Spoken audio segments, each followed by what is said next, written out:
Hello my dear friends, welcome back to our channel. This is Shalini. आज हम आपको कर्तम भुक्तम movie के बारे में एक्सप्लेन करते हैं। मूवी की स्टार्टिंग में हमें दिखाते हैं कि अन्ना नाम का एक ज्योतिष किसी आदमी को उसका भविष्य बताता है कि तुम्हारे अच्छे दिन नहीं चल रहे और कुछ ही दिन में तुम्हारी बेटी की मृत्यु हो जाएगी। और जो भी अन्ना किसी के बारे में अपनी ज्योतिष विद्या से बताता है, ठीक वैसा ही होता है। अब हमें देव को दिखाते हैं जो विदेश में रहता है और उसके पापा की इंडिया में 4 महीने पहले मृत्यु हो गई।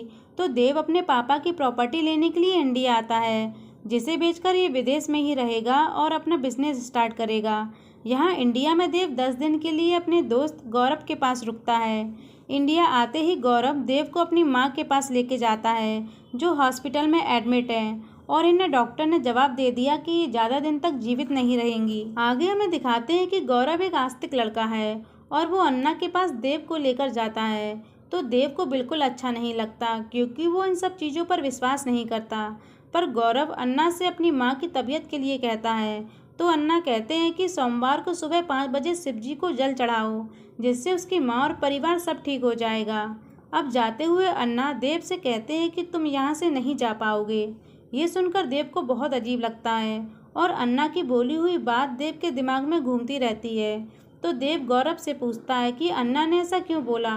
तो गौरव कहता है कि वो इन सब चीज़ों पर बिलीव नहीं करता, तो उसे अन्ना की बातों पर ध्यान नहीं देना चाहिए। फिर दोनों घर पहुंच जाते हैं और घर पहुंचकर देव के पास उसकी गर्लफ्रेंड जिया का वीडियो कॉल आता है, जिसमें वो कहती है कि जल्दी 10 दिनों के अंदर अपना काम खत्म करके वापस आ जाओ, क्योंकि 11वें दिन उसका बर्थडे है। तो देव कहता है कि वो जल्दी वापस आ जाएगा।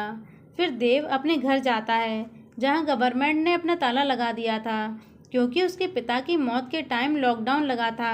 इस वजह से देव नहीं आ पाया था। तो कोर्ट ने सारी प्रॉपर्टी सीज कर दी। फिर देव और गौरव डीएम के ऑफिस जाते हैं, जहां उन्हें एक एम्प्लॉय मिलता है और वो कहता है कि सारा काम खत्म होने में अभी टाइम लगेगा और अगर तुम जल्दी काम कराना चाहते हो तो 5 लाख रुपए लगेंगे। तो देव रुपए देने के लिए तैयार हो जाता है। आगे हमें दिखाते हैं कि देव एक लाला नाम के आदमी के पास अपने 50 लाख रुपए लेने जाता है, जो देव के पिता ने उसे उधार दिए थे। पर लाला रुपए वापस करने से मना कर देता है और कहता है कि तुम पहले मुझे एक लेटर ला के दो, जो तुम्हारे पिताजी मेरे लिए छोड़ कर गए हैं। तो देव अपने पिता का लॉकर से सामान निकालने के लिए बैंक जाता है। तो बैंक का मैनेजर लॉकर की चाबी देने से मना कर देता है और कहता है कि पहले अपने पिता का डेथ सर्टिफिकेट लेकर आओ और इससे पावर ऑफ अटॉर्नी तुम्हारे नाम हो जाएगी। और ये कहकर वो देव से एक पेपर पर साइन करा लेता है।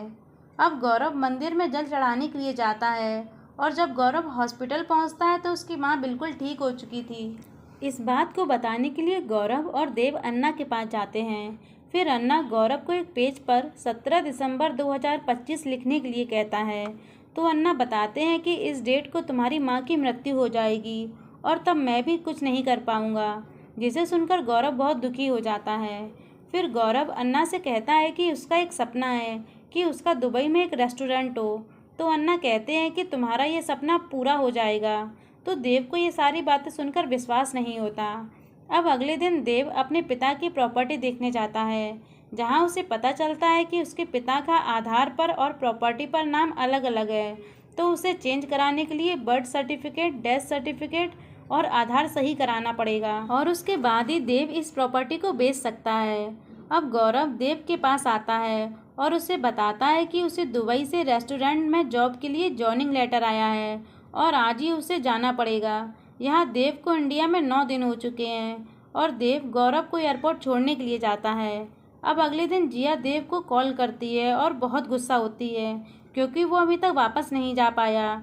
तो देव जिया से कहता है कि मैं अपना पूरा काम किए बिना वापस नहीं आऊँगा। ये सुनने के बाद जिया बहुत गुस्सा हो जाती है और कॉल कट कर देती है। फिर देव डेली बैंक के चक्कर काटता है और डॉक्यूमेंट्स कंप्लीट कराने के लिए भागता रहता है। ऐसे ही 1 महीना कंप्लीट हो जाता है और देव इन सब चीज़ों से बहुत परेशान हो जाता है और थक कर अन्ना के पास पहुंच जाता है। अन्ना देव का हाथ पकड़ते हैं और सारी बातें बताते हैं कि तुम्हारा अभी टाइम ख़राब चल रहा और सारे काम अटके हुए चल रहे हैं। तो अन्ना देव को शिव जी पर सोमवार को जल चढ़ाना, गरीबों को खाना खिलाना, मंगलवार को हनुमान जी की सेवा करना और शनिवार को फास्ट रखने के लिए कहते हैं। तो देव सारी पूजा पाठ बहुत मन से करता है और अन्ना के पास कुछ दिनों बाद जाता है। तो अन्ना कहते हैं कि तुम्हारे काम अब 1 महीने में कंप्लीट हो जाएंगे। अब देव अन्ना को अपनी बैंक की पासबुक देता है और कहता है कि इस अकाउंट में मेरे पिता के अकाउंट से पैसे आने वाले थे, पर किसी वजह से नहीं आ रहे। तो अन्ना कहते हैं कि इस अकाउंट का नंबर 8 निकल रहा है और इसमें पैसे नहीं आएंगे, ये एक अशुभ नंबर है। टोटल 7 नंबर का एक नया अकाउंट खोलने के लिए अन्ना देव से कहते हैं। फिर वहाँ से देव बैंक जाकर दूसरा अकाउंट खुलवा लेता है। अब कुछ ही दिनों में देव के अकाउंट में पैसे आ जाते हैं, जिससे देव तुरंत अन्ना को कॉल करके बताता है कि इसके अकाउंट में पैसे आ गए। दूसरी तरफ जिया को देव के लिए बहुत टेंशन हो रही थी, क्योंकि देव को इंडिया आए हुए अब 45 दिन हो चुके हैं और जिया को लग रहा था कि देव उसे चीट कर रहा है। अब देव अपने पिता की अस्थियां विसर्जन करने के लिए अन्ना के साथ जाता है। वहीं देव अन्ना से कहता है कि मेरे पिता का सपना था कि मैं विदेश में अपना बिजनेस स्टार्ट करूं। तो अन्ना कहते हैं कि तुम्हारा ये सपना ज़रूर पूरा होगा। अब देव अन्ना पर पूरी तरीके से विश्वास करने लगा था और उसकी फैमिली के साथ भी घुल मिल गया था और उनके साथ ही डेली खाना खाता था। अन्ना का बेटा समीर से भी देव की बहुत अच्छी दोस्ती हो जाती है। अब धीरे धीरे देव के सभी काम होने लगे थे, जिसमें उसकी प्रॉपर्टी बिक जाती है और उसे लॉकर की चाबी भी मिल जाती है। फिर लाला देव को कॉल करके बुलाता है और कहता है कि मुझे तुम्हारा पिता का लेटर एक फाइल में मिल गया। तो लाला उसके रुपए वापस कर देता है। अब देव के सारे काम कंप्लीट हो चुके हैं, तो वो आज इंडिया छोड़ के जाने वाला है। तभी देव अन्ना को कॉल करके कहता है कि वो आज इंडिया छोड़कर जा रहा है, तब वो आज उससे मिलने आएगा। फिर अन्ना कहते हैं कि आज बुधवार है और तुम्हें आज ग्रीन कलर के कपड़े पहनने हैं। तो देव ग्रीन कलर के कपड़े ढूंढता है, पर उसके पास ऐसा कोई कपड़ा नहीं था। तब वो मॉल जाकर खरीदता है और पहन लेता है।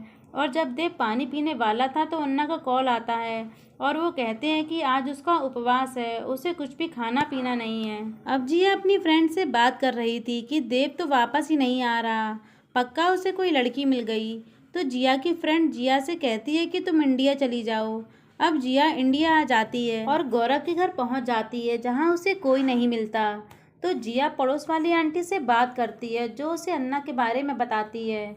अब जिया उसी जगह पहुंचती है जहां अन्ना का घर पूरी तरीके से जल चुका था और जिया जब देव को देखती है तो उसे देखकर एकदम शॉक हो जाती है।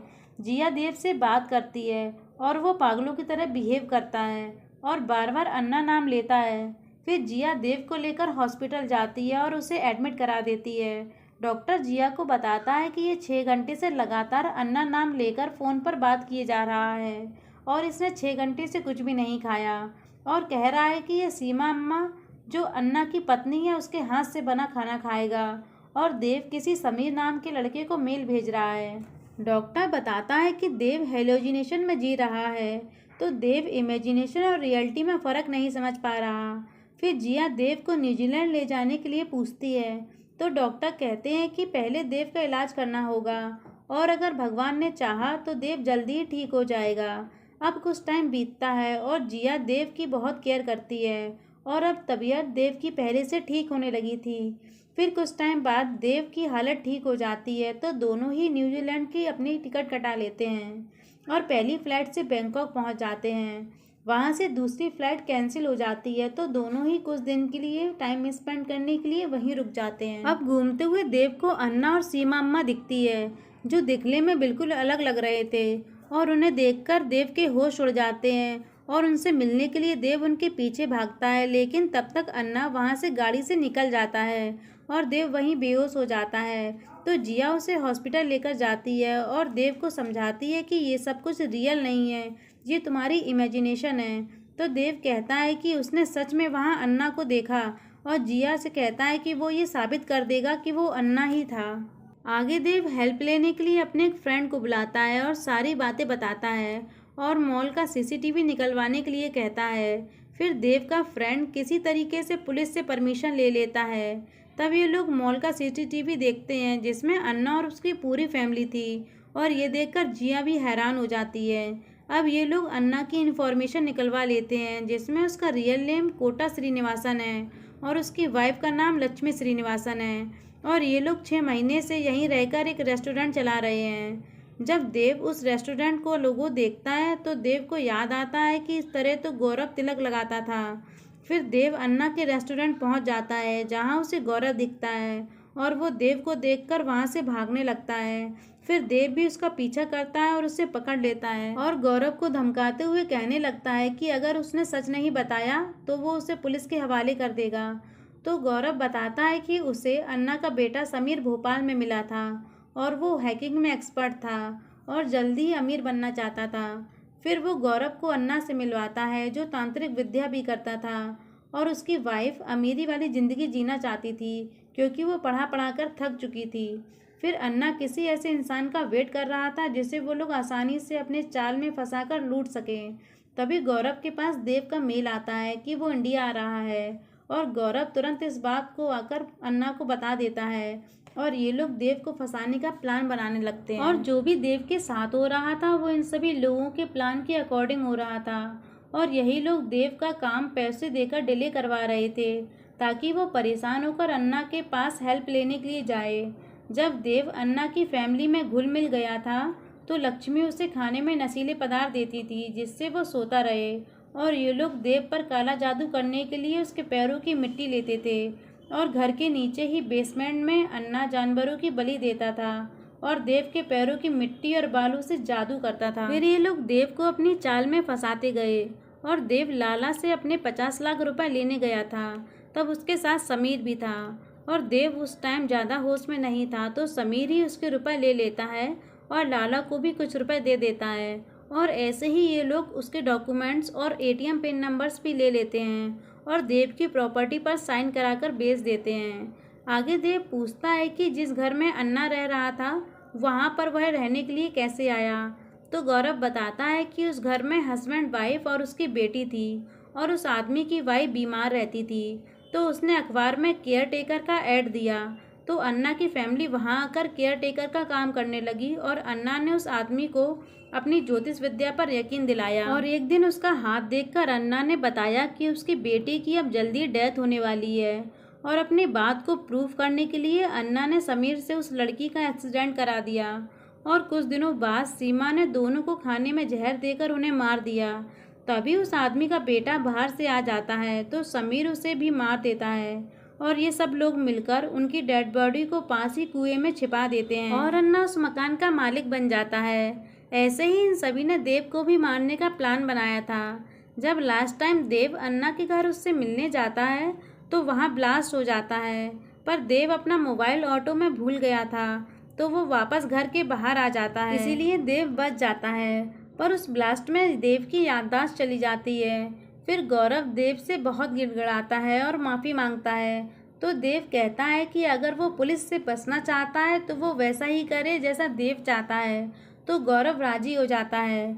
फिर ये लोग प्लान बनाते हैं और देव न्यूज़ में दिखा देता है कि गौरव की सिलेंडर ब्लास्ट से मौत हो गई है और जब अन्ना ये बात सुनता है तो विश्वास ही नहीं करता और डेड बॉडी को देखने के लिए हॉस्पिटल जाता है तो देव ने वहाँ किसी जली हुई बॉडी को पहले से ही रख देता है जिसे देखकर अन्ना को विश्वास हो जाता है। फिर अन्ना को देव हर जगह बार बार दिखाई देता है जिसे अन्ना सीमा को बताता है। फिर एक दिन जिया सीमा की मसाज वाली बनकर उसके घर जाती है और वहाँ जाकर उसे पता चलता है कि सीमा अपने फेस को लेकर बहुत टेंशन में है क्योंकि वो फिर से यंग बनना चाहती है। तो जिया सीमा से कहती है कि वो एक डॉक्टर को जानती है जो ऐसे ट्रीटमेंट करते हैं। फिर जिया सीमा को लेकर क्लिनिक पहुंच जाती है जहां डॉक्टर सीमा के चेहरे पर एक क्रीम लगाती है और उसके बाद उसे बेहोशी का इंजेक्शन दे देती है और सीमा बेहोश हो जाती है। जब सीमा को होश आता है तब वो देखती है कि वो रोड पर पड़ी है और उसका चेहरा बुरी तरीके से खराब हो चुका है। अब ये बात सीमा घर आकर अन्ना को बताती है और बहुत रोती है। फिर एक दिन समीर पार्टी कर रहा था तो उसे गौरव दिखता है जिसे देखकर समीर एकदम शॉक हो जाता है और गौरव समीर के हाथ में एक बैग देकर चला जाता है जिसके अंदर ड्रग्स था। फिर जिया पुलिस को कॉल कर देती है तो पुलिस समीर को पकड़ने के लिए आ जाती है। समीर पुलिस को देखकर वहां से भागने लगता है तो पुलिस वाले समीर को गोली मार देते हैं जिससे समीर की वहीं मौत हो जाती है। जब ये खबर अन्ना की फैमिली को मिलती है तो सभी बहुत बुरी तरीके से दुखी होते हैं। यहाँ अन्ना समझ जाता है कि इन सभी के पीछे देव है और वो मरा नहीं है। फिर देव गौरव को दुबई का टिकट देता है कि तुम अब इंडिया छोड़कर चले जाओ। जब गौरव एयरपोर्ट पर जाता है तो उसे चेकिंग वाले अरेस्ट कर लेते हैं क्योंकि उसके कपड़ों पर ड्रग्स मिलता है। आगे देव और जिया सीमा से अपने पूरे रुपए अपने अकाउंट में ट्रांसफ़र करा लेते हैं। फिर देव अन्ना को कॉल करता है और कहता है कि सब कुछ पहले से ही लिखा हुआ है, मतलब जो तुमने किया वो कर्म, जो तुम कर रहे हो वो धर्म, और जो करोगे वो कर्तम भुक्तम। ये कहकर देव कॉल कट कर देता है। फिर अन्ना को हेलोजिनेशन होने लगते हैं और उसे अपना मरा हुआ बेटा नज़र आने लगता है और कहीं गौरव नज़र आता है। जब ये बातें अन्ना सीमा को बताने के लिए जाता है तो सीमा आत्महत्या कर चुकी थी, जिसे देखकर अन्ना एकदम सदमे में चला जाता है। अब हम अन्ना को मेंटल हॉस्पिटल में देखते हैं, जहां वो पूरी तरीके से पागल हो चुका था। और बस यही मूवी का एंड होता है। अगर आपको मेरा एक्सप्लेनेशन पसंद आया हो तो प्लीज़ चैनल को लाइक करें और सब्सक्राइब करें। मिलते हैं फिर एक नई मूवी के साथ, तब तक अपना ख्याल रखिएगा। Okay, bye bye.